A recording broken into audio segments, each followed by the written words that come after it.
She looked right at me. Not the baby, not her son, me. And then she said it. That baby can't be our blood. The room went quiet. You could hear the beeping from the IV pump, the distant sound of a baby crying in another room. My arms tightened around Luna. Caleb turned to me, blinking like he'd just woken up inside someone else's life. I could see the confusion crawling across his face, like he was trying to make sense of something that didn't need explaining. But me? I just smiled. Not the kind of smile that says, I'm okay. No. The kind that says, I see exactly what you're doing, and I'm not playing into it this time. Because what she didn't know, what no one in that room knew, was that I'd already taken steps. I already knew the truth. And it wasn't the kind she was expecting. Then the door opened, and Anne walked the doctor, holding a manila folder, test results inside. And he said, actually, there's something you need to know. When Caleb and I first met, we were just two broke students sharing a library table at the University of Michigan.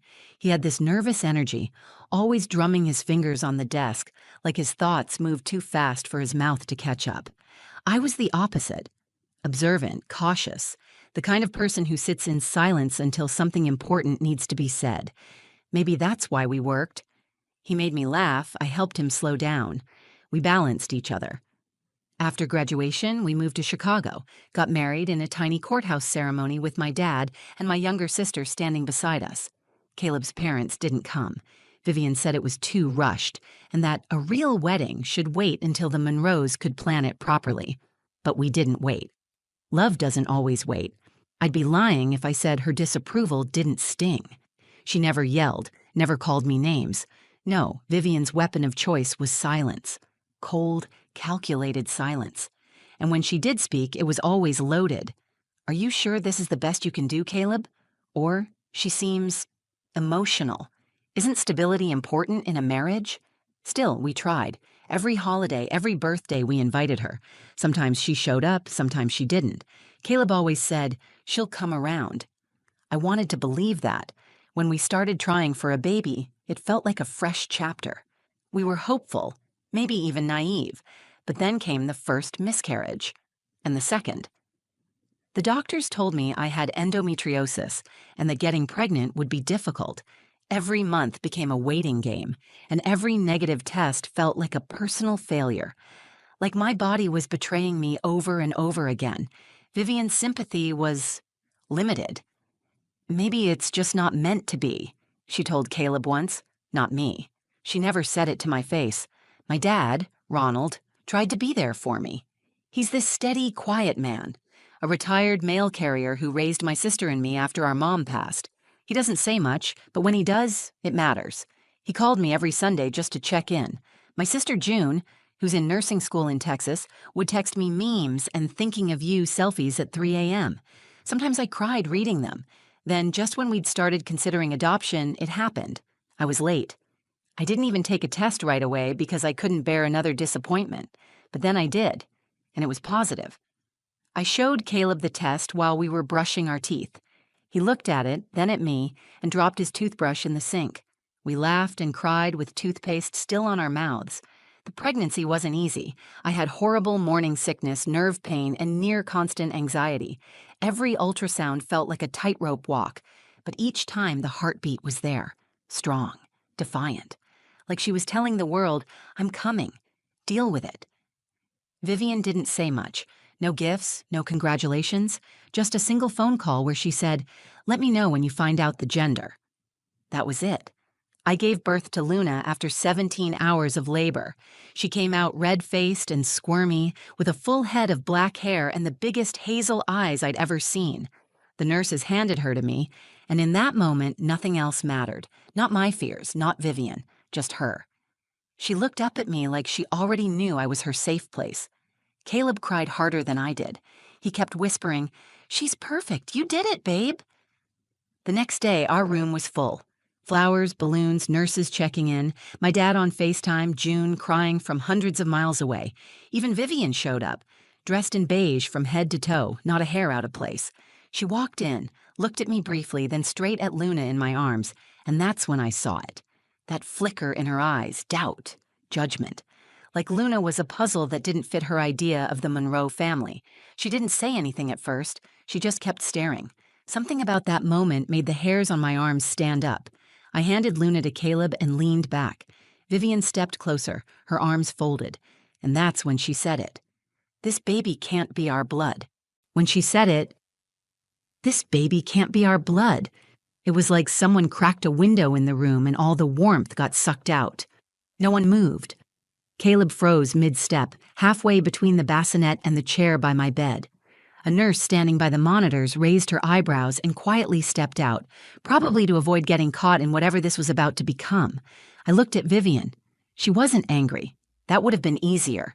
She was calm, cold, like she'd just stated a fact. Caleb finally spoke hesitantly. "Mom, what are you talking about?" She took a step closer to him, lowering her voice slightly. "Look at her, Caleb. Just look at her. She doesn't look anything like you, or me, or anyone in this family. Hazel eyes, olive skin. She's not a Monroe. I don't know whose child this is, but she's not ours." I sat there, stunned. Not because she questioned the baby's appearance. I had expected some sort of comment from her. But the outright accusation? In front of Caleb? In a hospital room where I was still bleeding, still recovering, still healing from a literal war my body had just survived? Caleb turned to me. His face said what he didn't have the courage to voice yet. "Is there any truth to this?" That was the part that stung. I'd never cheated on him, never so much as looked at another man. I'd loved Caleb with everything I had, even when his mother made me feel like I wasn't good enough, even when I sat through dinners where she ignored my presence like I was invisible. I had put my heart on the line for this family, and now she was taking a scalpel to it. I cleared my throat. My voice came out steady, sharper than I expected. "You're not seriously listening to this, are you?" Caleb didn't answer. Vivian crossed her arms, turning back to me. "I just want to protect my son. And this family. If you have nothing to hide, then you shouldn't have a problem with a paternity test." It wasn't a question. It was a challenge. I looked down at Luna. She was asleep now, tiny fingers curled into her hospital blanket, completely unaware of the storm brewing around her.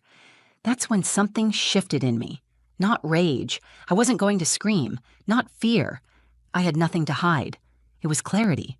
Cold, clear resolve. I met Vivian's gaze and said, "Fine. Do the test. But when the results come back and you find out you were wrong, I hope you realize you just questioned your granddaughter's place in this family on the day she was born." Caleb stepped forward like he wanted to say something, but all he managed was, "Elira, just let's not fight, okay?" Vivian gave me a tight, satisfied smile. "Good, I'll arrange it." She turned to leave the room like she hadn't just detonated a bomb in it. Once she was gone, it was like everything started moving again. The air returned. The machines beeped. Caleb sat down next to me, silent. He looked at Luna, then at me. "You know she's wrong, right?" he said finally. I nodded. "I do." "Do you?" He didn't answer right away, and that silence said more than words ever could. I turned away from him, not because I didn't love him, but because in that moment, I needed to protect something more important. My daughter's truth. My truth. I couldn't fall apart. Not now. The next morning, a hospital social worker came in and offered to refer us to a third-party genetic lab that did same-day testing. Caleb agreed. So did I. Vivian insisted on being there when the results were delivered. Of course she did. That night, I held Luna close and whispered into her ear, "They can question whatever they want. But I know you. I know every heartbeat I carried, every kick, every craving. You're mine, no matter what anyone says." By the next morning, I was done being quiet. I didn't sleep much that night. Luna was in and out of rest, and every time I closed my eyes, I kept hearing Vivian's voice. "This baby can't be our blood." Over and over, like a crack in the wall that wouldn't stop spreading. I watched Caleb sleep in the corner chair, curled up in the world's most uncomfortable hospital recliner, his hoodie pulled over his face. He looked exhausted, not just from the delivery, but from being in the middle, caught between the woman he married and the mother who raised him. At sunrise, I buzzed the nurse and asked when we could discharge. I wanted to go home. I needed my own bed, my own air. I needed to be away from the coldness of that room and start rebuilding the warmth we lost in it. But before we left, I called the genetic testing lab the hospital had referred us to. I didn't wait for Caleb to suggest it. I didn't wait for permission. I just did it. I set up the appointment. All three of us, me, Caleb, and Luna. When I told Caleb, he hesitated. "Are you sure we need to do this?" "You know the truth. I know the truth. This is just my mom stirring stuff up." I looked at him hard. "Then let her drown in her own doubt. Let her hear the truth in black and white from someone who wears a lab coat and doesn't give a damn about last names or skin tones." He nodded slowly. "Okay, we'll do it." So we went. The lab was quiet, clinical, tucked inside a bland office building downtown. We sat in a small waiting area under flickering fluorescent lights, Luna asleep in her carrier between us. I couldn't stop staring at her. She was so calm, so unaware of what we were doing. A technician came in, young, probably no older than June, and explained the process. Mouth swabs for all three of us. Simple, painless, fast. Caleb went first, then me, then Luna. Vivian didn't come, though she had insisted on being there when the results arrived. She said she trusted the process, but wanted to see it officially. I think she wanted a dramatic reveal, like some bad courtroom scene where she could point and say, "I knew it." What she didn't expect, what none of us expected, was what the results would actually reveal. We went home and waited. I fed Luna, changed her, held her on my chest while the sunlight moved slowly across our bedroom wall. I could feel my heartbeat matching hers. Steady. Sure. I wasn't scared. I was tired. Not of motherhood, not of proving myself. Just tired of the fact that this moment even had to exist. 2 days later, we got a call from the lab. Results were in. Caleb answered, then handed the phone to me. His hands were shaking. They told us to come in person to review everything. "There's a secondary finding we need to explain in person," the woman said. "Secondary finding?" I felt something tighten in my chest, but I nodded. "Okay, we'll be there." Vivian insisted on coming this time. She showed up at the lab 15 minutes early wearing sunglasses indoors, like this was some red carpet scandal she was about to uncover. I didn't say a word to her. Caleb gave her a half hug out of habit, and we all walked in. The same technician greeted us, this time joined by a genetic counselor. That detail alone sent a shiver up my spine. People don't bring in specialists unless something's not simple. We sat in a tiny consultation room, all four of us. The technician opened a folder. I watched her hands, calm, precise, as she flipped through the pages. She looked at us and said, "We have your results, and yes, Luna is Caleb's biological daughter. No doubt. Gusibgu jom gugugugu posentu mechi." I exhaled. Caleb blinked and looked at his mother. Vivian's face didn't move. No apology, no reaction, just stone. But then the counselor cleared her throat and added, "However, we did uncover an unexpected result while reviewing Caleb's genetic data, and it's something you should all be aware of." The room went still again. According to our findings, Caleb is not biologically related to the woman he believes is his mother. That time, even Vivian flinched. The words hit the room like a car crash. Caleb is not biologically related to the woman he believes is his mother. Silence. Vivian blinked. Once. Slowly, like someone had just spoken to her in a language she didn't recognize. "I'm sorry. What did you just say?" she asked, her voice cracking for the first time in my entire history of knowing her. The counselor repeated it, this time with less emphasis. "The genetic markers show no maternal connection between Caleb and yourself, Mrs. Monroe. We reran the test twice to confirm." I stared at Caleb. His whole body had gone still, like someone had just unplugged him. No blinking, no speaking, just frozen. I could see the color draining from his face. That can't be right," Vivian said, her voice tightening. "There must be a mistake. I was there when he was born. I remember holding him." The counselor nodded gently. "I understand how shocking this must be, but the science is very clear. Caleb and Elira's daughter, Luna, are genetically matched as father and daughter, but the maternal comparison between you and Caleb, there's no match." Vivian looked like the ground beneath her had shifted. For once, she wasn't in control of the conversation. "So you're saying I'm not his mother?" The counselor took a breath. "We're not saying you didn't raise him. We're saying you didn't give birth to him." Caleb finally spoke, his voice hoarse. "Then who did?" No one answered, because no one in that room knew.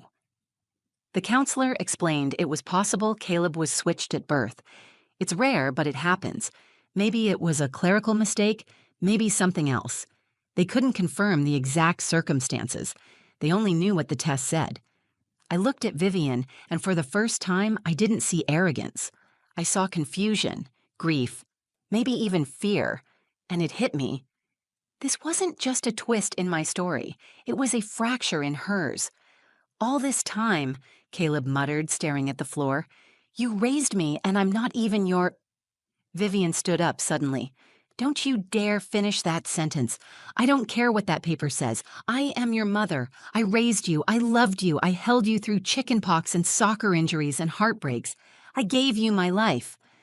Her voice cracked at the end. Caleb looked up at her, tears in his eyes. "Then why did you try to tear mine apart?" Vivian said nothing, and I finally spoke. "Luna is yours whether you like it or not. Not because of DNA, but because she's a part of your son, and because she was born into this family, the one we've tried to build despite everything." I turned to the counselor. "Are we done here?" She nodded. "We'll provide written copies of the results. If you'd like to be referred to a legal team or therapist, we can—" "We're done," Caleb said quietly. We left the lab with Luna tucked in my arms, sleeping peacefully as if none of this ever touched her. Caleb didn't say a word on the car ride home. He just stared out the window, holding the test papers in his lap. Vivian didn't ride with us. She walked to her car alone. For once she didn't speak, didn't throw out one last word to make herself feel bigger. She just looked at Caleb and whispered, "I didn't know." And for the first time in years, I believed her. When we got home, Caleb went into the nursery and sat by Luna's crib. I watched him run his finger gently along her tiny arm, then tuck her in a little tighter. I sat beside him. "What are you thinking?" I asked. He shook his head. "That I don't know who I am anymore. But I know who she is. And I know who you are. And maybe that's enough to start over." We sat there in silence, the three of us. A new kind of silence. Not cold or cruel, but healing. Maybe family isn't what you're born into. Maybe it's what you choose to fight for. Life didn't magically go back to normal after that day. If anything, it cracked open. But sometimes, cracks let the light in. The days after the DNA results were strangely quiet. No more texts from Vivian, no calls, no comments. Caleb didn't push it. I didn't either. It was like something broke between them, something unspoken and sacred, and neither of them knew how to pick up the pieces. But I wasn't focused on her anymore. I had a daughter now. A tiny, bright-eyed miracle who changed everything. Every soft coo she made, every middle-of-the-night feeding, every sleepy smile reminded me that this was real, not tests, not accusations, not bloodlines, her. I remember sitting in the nursery one evening, holding Luna while the sound machine played Ocean Waves. Caleb stood in the doorway, holding 2 mugs of tea. "She looks like you when she sleeps," he said quietly.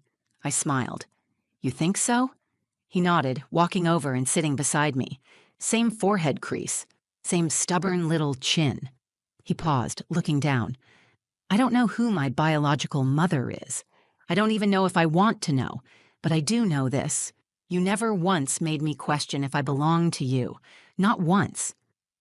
That meant more than he probably realized. We didn't talk much about Vivian after that. She reached out once. An email. 3 paragraphs. Half apology, half explanation. She wrote that she was sorry for doubting Luna's place in the family, but that she was shaken by the test and needed time to process. I read it. I didn't reply, because I was also processing, not just what happened, but everything that led up to it. The years of trying to fit into a family that measured love by similarity, the way I'd bent myself into smaller shapes just to be tolerated, and the moment I finally stopped, the moment I stood up for my daughter, for myself, the truth came out. Funny how that works. I started seeing a therapist a few weeks later, Not because I was falling apart, but because I wanted to understand why I let myself hold on to someone else's approval for so long. It was hard, but it helped. I realized Vivian wasn't the root of my pain. She was a mirror of it, and I didn't need her reflection anymore. Caleb and I grew stronger, not right away. There were long talks at 2 a.m., quiet dinners with more silence than words, and moments where the weight of everything nearly split us. But we chose each other, again and again, day by day. That's what love really is, not just the butterflies, but the rebuilding. My dad flew in to meet Luna when she was 3 months old. He held her in his big, calloused hands like she was the most delicate thing he'd ever touched. "She's got your eyes, kid," he said, "and your fire." June sent us a scrapbook she made by hand, full of photos, notes, and affirmations. On the cover, she wrote, "Family isn't blood. It's proof." I hung it on the nursery wall. Vivian hasn't met Luna again. Maybe one day, maybe not. But I don't lose sleep over it, because now I know you don't need someone's approval to be whole. You don't need their permission to love, to parent, to protect. You just need truth and heart and the courage to hold your ground even when your world tilts. And that's what Luna gave me. The moment she arrived, she gave me a reason to stop shrinking. I look at her now. One hand always curled into her blanket, those bright hazel eyes exploring everything. And I feel a kind of peace I never thought I'd earn. This is my family. It's not perfect. It's not traditional. But it's ours. And no one can take that from me. If this story moved you, even just a little, I'd love to hear your thoughts. Have you ever had to defend your truth when no one else believed you? Drop a comment below. I read everyone. And if you felt something while listening, if this reminded you of your own journey or gave you a new way to see family, please give the video a thumbs up. It helps more than you know. Share it with someone who needs to hear that blood isn't the only thing that makes a family. And if you're new here, or just passing through, hit that subscribe button. I've got more stories coming, real ones, raw ones, about love, identity, motherhood, healing, and the messy, beautiful ways life surprises us. Thanks for watching. And remember, your truth is never something to be ashamed of. At my family's barbecue, they treated my daughter like she was less than everyone else. They made her serve food, laughed at her clothes, and acted like she should be grateful just to be there. I stood there watching, heart pounding, forcing a smile while my daughter tried so hard not to cry. I knew I needed to stay calm for her sake, but inside I was ready to explode. Then, right when I thought the night couldn't get any worse, a black SUV pulled up. A woman I had never seen before stepped out, walked straight toward my daughter, and knelt down in front of her. She looked Alara right in the eyes and said, "Princess, are you ready for your surprise?" The entire backyard froze. Fork stopped mid-air, jaws literally hung open, and in that single moment, everything changed. When we pulled up to my sister Jenna's house that afternoon, I already had a knot forming in my stomach. I told myself it was just nerves. Maybe this time things would be different. Maybe Jenna and Mom would actually be kind. Maybe today would be about family and laughter, not quiet humiliation disguised as jokes. I tightened my grip on the steering wheel for a second before turning to look at my daughter sitting beside me. Alara smoothed the front of her dress, a simple yellow sundress she had saved up for by babysitting the neighbor's twins. She'd fallen in love with it the moment she saw it online. It wasn't flashy or expensive, but it was her style. Software, pretty, modest. She looked beautiful. Her dark hair was tucked behind her ears, and she wore a small silver bracelet she had gotten from her school's craft fair. She was nervous, I could tell, but she still smiled up at me with those big, hopeful eyes. "Just be yourself, sweetie," I said, reaching over to squeeze her hand. "You're perfect the way you are." Alara nodded and tucked a loose strand of hair behind her ear. "Thanks, Mom." We got out of the car and were immediately hit by the smell of grilled burgers and hot dogs. Laughter floated through the air. Kids darted across the neatly trimmed lawn. Adults leaned back in plastic chairs holding paper plates piled high with food. It looked like the kind of family gathering you see on TV commercials. Happy, carefree. But I knew better. I could already spot the tight smiles, the sidelong glances. This wasn't about catching up and having fun. This was about sizing each other up, picking apart whoever seemed the weakest. Jenna spotted us from across the yard and waved. Her hair was pulled back into a sleek ponytail, her designer sunglasses pushed up on her head. She wore a crisp white dress that probably cost more than my entire paycheck. She sauntered over, drink in hand, flashing that practiced smile she saved for when she wanted something. "There you are," Jenna said, pulling me into a stiff, one-armed hug before turning her attention to Alara. Her smile faltered for just a second, almost too quick to notice. But I noticed. "Wow, you're getting so big," Jenna said, the edge in her voice slicing right through the compliment. "Hey, listen, could you do me a huge favor and help pass out some drinks? The kids are being lazy." Before Alara could answer, Jenna was already pressing a tray of soda cans into her hands. She turned and walked off, calling back over her shoulder, "Be a dear, okay?" Alara stood there, frozen for a second, tray wobbling slightly. She looked up at me, and I saw the question in her eyes. Should I say no? Should I fight back? I gave her a tight smile and a small nod. We would pick our battles. Right now, we needed to survive the afternoon. I watched my daughter weave through the crowd, cheeks flushing as she tried to balance the tray and smile politely at people who barely looked at her. I felt a burn rise in my chest, a familiar mixture of anger and helplessness. I had told myself we needed to come, to show up, to be part of the family, but I hated seeing her treated like this, like she was a guest who should be grateful for crumbs. I made my way over to a picnic table where my mother, Diane, sat fanning herself with a paper plate. She barely looked up when I sat down. "Late, as usual," she said, folding the plate neatly in half. "Traffic," I said, even though there hadn't been any. My Uncle Rick sat beside her, sunglasses hiding whatever judgment his eyes might have shown. He gave me a nod but said nothing. Typical. I kept glancing at Alara, willing her to come back so she wouldn't have to endure it too long. Just as she was handing a soda to one of my cousins, Jenna's voice rang out again, louder this time, drawing the attention of several people nearby. "Oh, did you knit that dress yourself, sweetheart?" Jenna laughed, her voice dripping with mockery. I saw the way a few others snickered. I saw the way Alara's shoulders stiffened.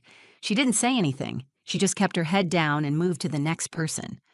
I stood up, halfway out of my seat, ready to go to her, but my mother put a hand on my arm. "She needs to toughen up a little," Mom said under her breath, as if that made it better. I jerked my arm away and crossed the yard toward Alara.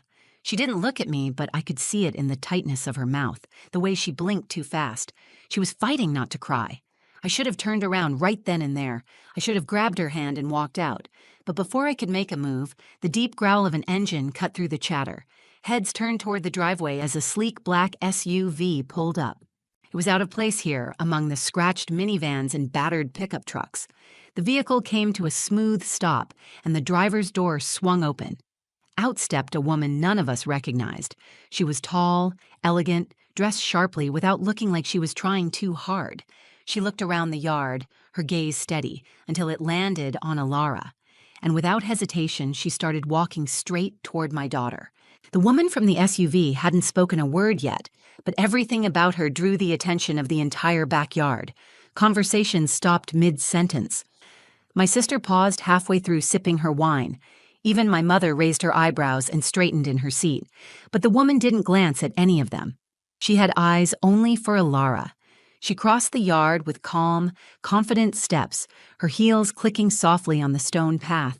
I saw Alara hesitate, still holding the half-empty drink tray Jenna had given her. Her eyes darted toward me, unsure. She didn't recognize the woman, neither did I. Then, just before the woman reached her, Jenna cut across the yard with the fake sweetness she always reserved for strangers. "Hi there," Jenna said with a sharp smile. "Can I help you with something?" The woman barely looked at her. She gave the faintest polite smile and stepped around her like she wasn't even there. Jenna's smile froze for a split second, then she turned and followed, clearly trying to figure out what was going on. The woman stopped in front of Alara, crouched slightly, and looked her right in the eyes. I could feel every muscle in my body tense. My daughter didn't know how to react. The tray in her hands wobbled again. The woman smiled gently and said, "Princess, are you ready for your surprise?" Alara blinked. Her mouth opened, but no sound came out. She looked at me, completely lost. That was the moment the entire yard went silent. People stopped chewing. Someone dropped a fork. Every eye was locked on the stranger kneeling in front of my daughter, calling her princess, like she was someone special, someone important. I walked over slowly, every instinct in me on high alert, trying to piece together what was happening. I reached Alara just as the woman stood again. She extended a hand to me. "Miss Callie Morgan?" she asked. "My name is Amelia Blackwell. I've been trying to reach you through your daughter's school, but they weren't sure if you'd be attending today's gathering." Amelia Blackwell. That name didn't mean anything to me at first, but her tone, her presence, the way people were watching her like she had just stepped out of a movie, it all made my heart race. "I'm sorry," I said cautiously. "What's this about?" Amelia smiled again, but this time with more excitement. She turned back to Alara. "You submitted a portfolio of fashion sketches to your school counselor a few months ago. She sent them in as part of a statewide youth arts initiative. We reviewed over 300 submissions. Alara's work stood out immediately." Alara's mouth dropped open. "She's been selected for the Blackwell Rising Creators Program," Amelia continued. "It's a mentorship program in partnership with a top-tier arts academy. Full summer scholarship, travel included, with some of the best fashion designers in the country."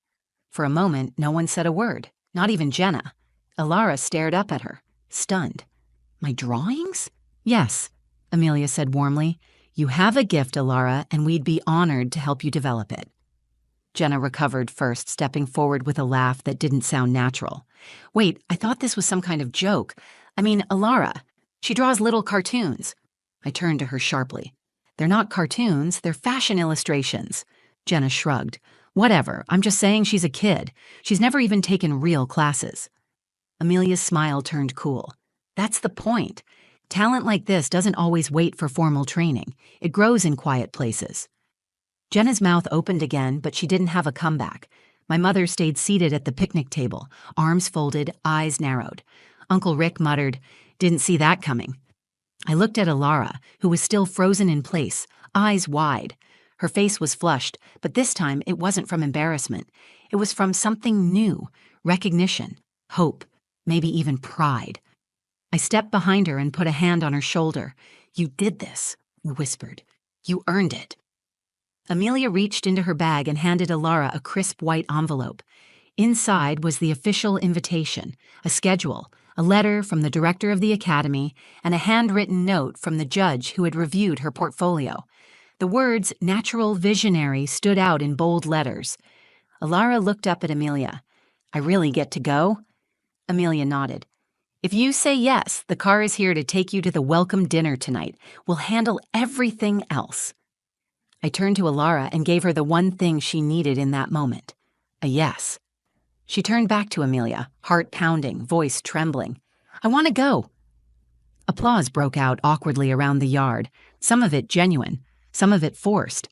Jenna clapped slowly, clearly fuming but too stunned to do much else. My mother didn't move, but I didn't care. My daughter was being seen, truly seen for who she was, by someone who mattered. That was the moment the tide shifted, and we weren't finished yet. Alara stood clutching the envelope like it might disappear if she blinked. The words on the page felt unreal to her, like a dream she hadn't dared to speak out loud. I could see it in her eyes. She was trying to convince herself this was really happening, that someone had actually seen her, not as a burden or an obligation, but as an artist.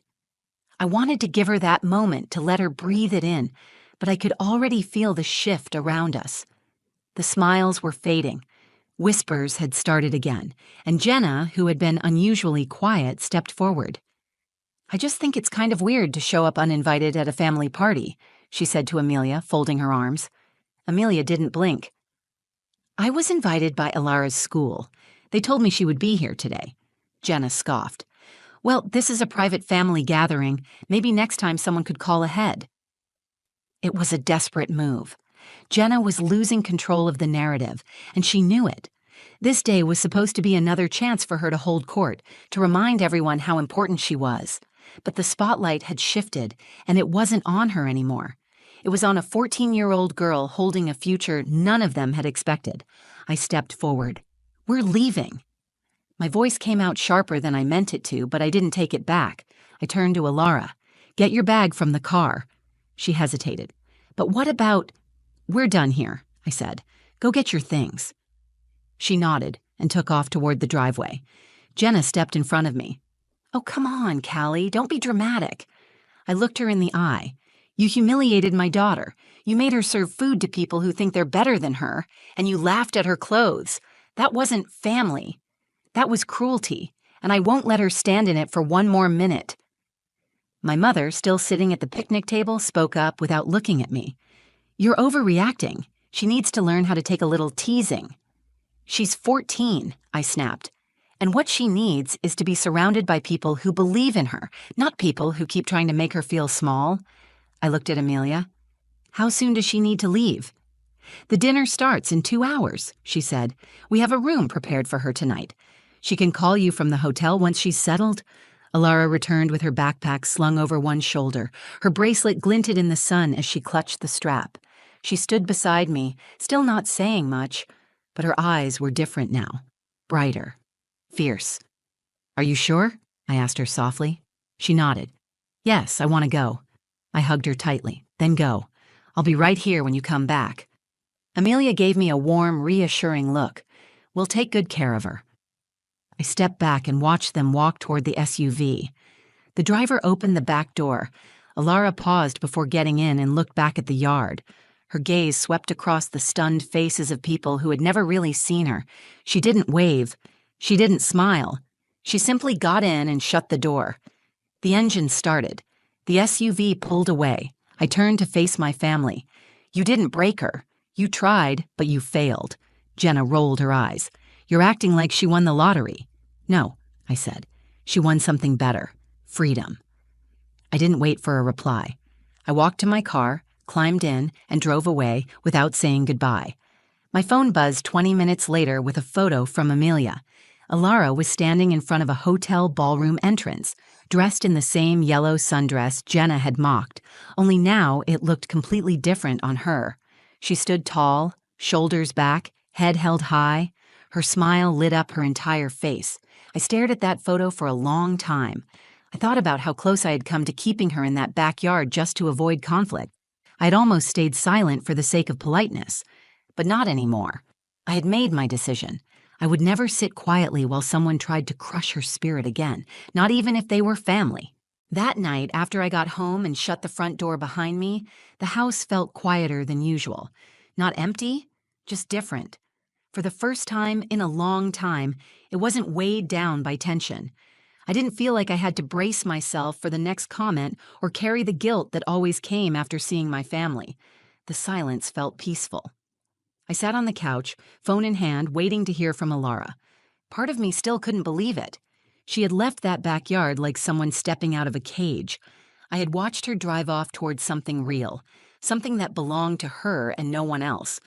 When my phone lit up, I answered before the first ring ended. "Hi, Mom," she said. Her voice was soft but different, more certain. "You okay?" I asked. "Yeah, more than okay. We had dinner with the other students. They're from all over. One girl's from New York, another from Oregon. We each got a journal with our names on it. And guess what? They said I get to pick my mentor tomorrow. Like a real designer." I smiled. "You sound like you've been waiting for this your whole life." She hesitated. "I think I have." We talked for a few more minutes. Then she said she had to go meet the program director. I told her I was proud of her, that I loved her, and she said it back. After we hung up, I just sat there holding the phone, trying to absorb what had happened.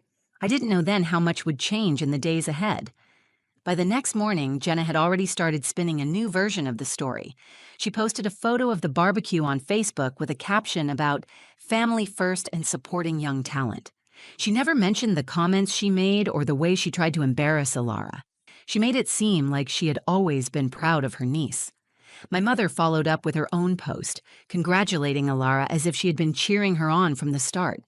A few of the cousins commented with surprise, asking why they hadn't heard about Alara's designs before. I didn't respond to any of it. I didn't feel the need.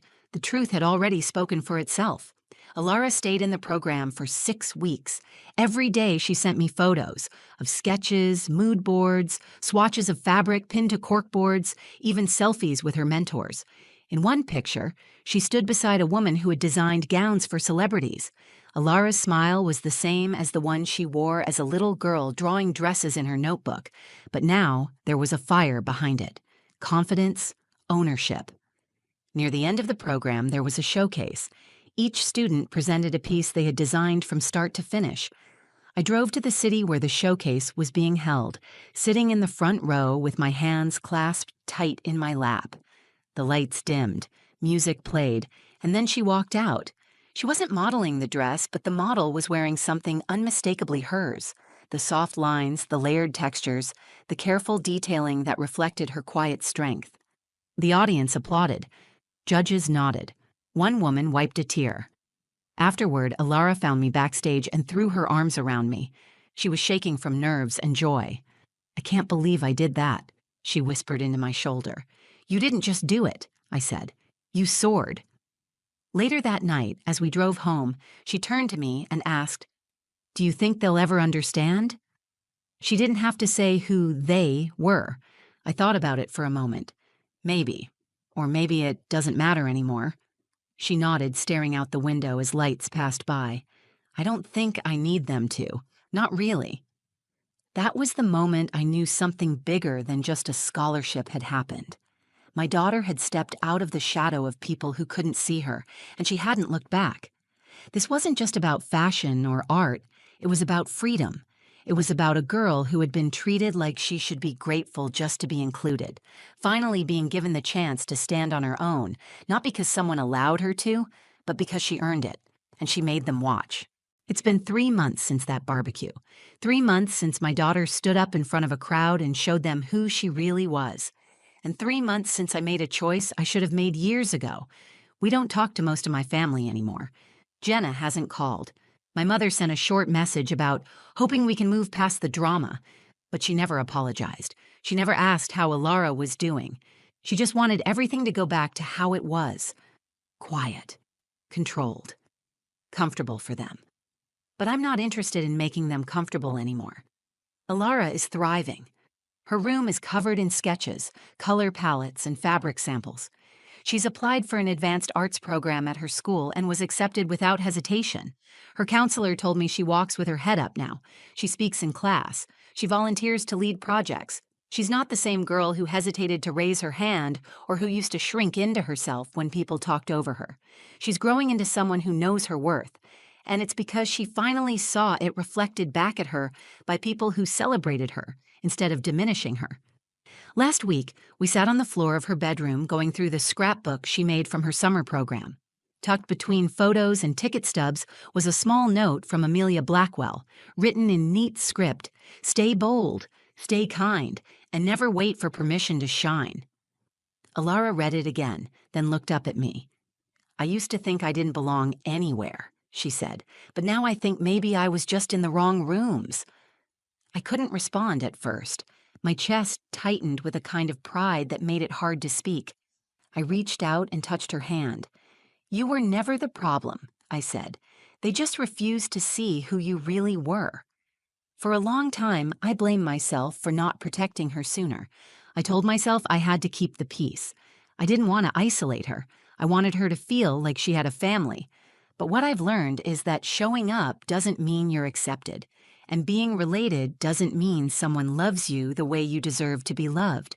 What matters is who stands beside you when it counts, who lifts you up, who celebrates your joy without making you feel like you owe them something in return. Sometimes, the most radical act of love you can give your child is walking away from the people who make them feel unworthy. That day at the barbecue, they tried to remind Alara of her place. They made her serve plates and take orders because they still saw her as small. They saw me as the single mother who should be grateful for a seat at the table. But Alara didn't need their table. She built her own. And when that black SUV pulled up and a stranger saw her value before her own family did, everything shifted. She walked away from that backyard with her chin high and her future in her hands. And every single person who tried to make her feel like less had to sit there and watch. She didn't yell. She didn't argue. She didn't beg them to treat her better. She just left. That's what strength looks like. Sometimes justice doesn't come in the form of a dramatic confrontation. Sometimes it's quiet. Sometimes it's a girl in a yellow sundress stepping into a car with someone who believes in her. Sometimes it's the moment a mother decides her child's joy matters more than anyone's opinion. We haven't looked back, and we're not going to. My daughter was never just someone they let come along. She was never an afterthought. She was never less. They tried to make her feel small, but she left that day as a queen. Thank you for watching this story. If it moved you, if it reminded you of someone who's been underestimated or overlooked, take a moment to like this video. Share it with someone who needs to hear that their worth is not defined by how others treat them. I'd love to hear your thoughts in the comments. Have you ever had to walk away from people who didn't see your value? Let's talk about it. This is a space where your story matters. And if you believe in real stories that uplift, challenge, and inspire, make sure to subscribe to the channel. There are more voices like Alara's out there, and we're just getting started. Your support helps make sure they're heard. See you in the next one.